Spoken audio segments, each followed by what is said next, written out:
The number one thing to stop people from advancing in their handstand work is their inability to fall safely and comfortably. The one thing that will change all of this to make it easier for you is to learn how to cartwheel out. Cartwheeling out is the no stress, no impact, easy way to get out of any handstand that tips over. All it takes is one step of the hand and one soft landing of the foot, and you're back on your feet for your next handstand. The cartwheel out of the handstand starts like every other handstand. It just goes up with the hands side by side, and once you're in this position, you try to maintain balance.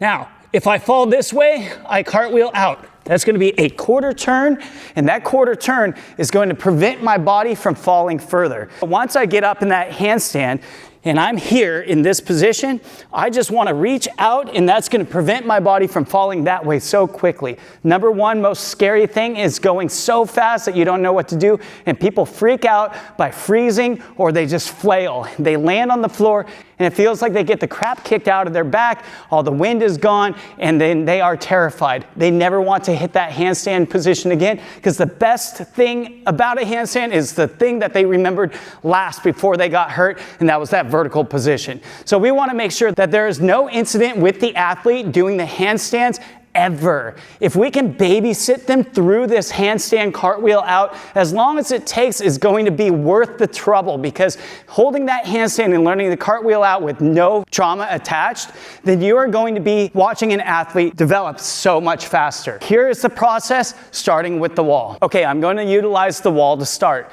I'm going to start with my hands straight, walk my hands close to the wall. As close as the athlete feels comfortable is the best place to start. A lot of athletes will start with their hands about this far away from the wall, and to you that may not be anywhere near to a handstand, but to them it's slightly terrifying, and let them start there. So we put the feet up on the wall here, and now we got to decide, do they like coming down this side or this side?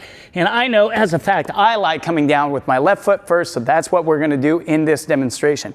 I step down, I stand up, everything's fine, I didn't hit my knee, I didn't knock the wind out of myself, and I'm feeling pretty good. My next challenge is going to be to get a little bit closer, so I'm going to ask the athlete, if I'm their coach, to get a little closer to the wall, and then try that again.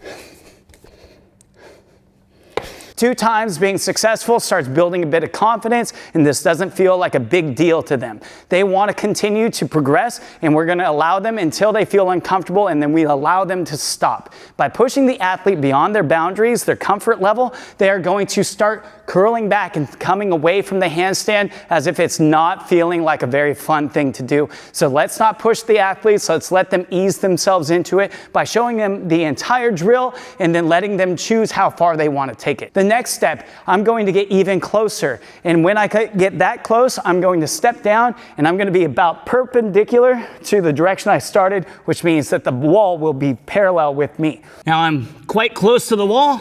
I'm going to step down, and I stand up facing this way. And when I do this at 90 degrees, this 90-degree turn I just made, I feel a little distressed in my wrist, because the angle when I came down this way, it caused this wrist to bend. What we want to do is practice moving that hand out of the way before we come down. I'm in my handstand. I'm going to move that hand just a little bit, and I'm going to try to turn it toward that direction and then come down. And now it feels a lot better on that wrist. And also by moving my hand, it kind of opens up some space for me to put my legs. Because last time my legs had to land further away here, and that created more of an impact when my leg came down. So now when we move this hand, it creates this open space for the athlete to land, and now they can stand up and face this way more comfortably. What we're going to do is challenge them to turn this hand even more. We have the cue turns as an exercise where you practice turning on the wall, on the box, or on the floor.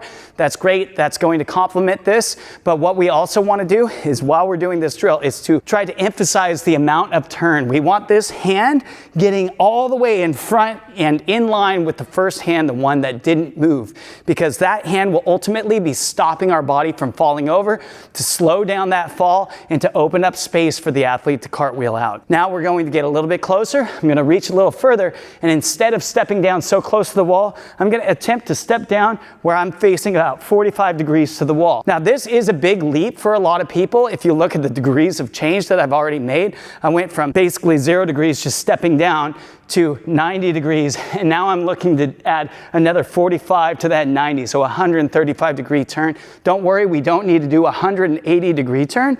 135 is going to be sufficient, and we'll stop there. But what I want you to know is if you are working with the athlete, or if you are the athlete yourself, praise yourself or praise the athlete for the very small amounts of additional angle, because this is something that should be developed over time, not in a 5-minute tutorial. It's going to make them feel confident and comfortable in their ability of getting out of a handstand safely, even if they tip over. We're gonna get a little bit closer. I'm gonna move that hand, and I'm going to step down facing this direction. Now, that is about the most degree of turn that we need to do, because when we move this hand, it prevents us from flying straight over the top. But even so, even if that does happen, that leg is ready to go, and we've been training it to land on the floor, and that is the cartwheel out, the #1 most important skill about any handstand that you can do, because it teaches you that the vertical position where you hold or you handstand walk, that is not something to be afraid of, because on the other side is not tragedy or trauma. Practice the cartwheel out of the handstand, and you will have athletes, or you will be doing handstands way faster, and I guarantee that.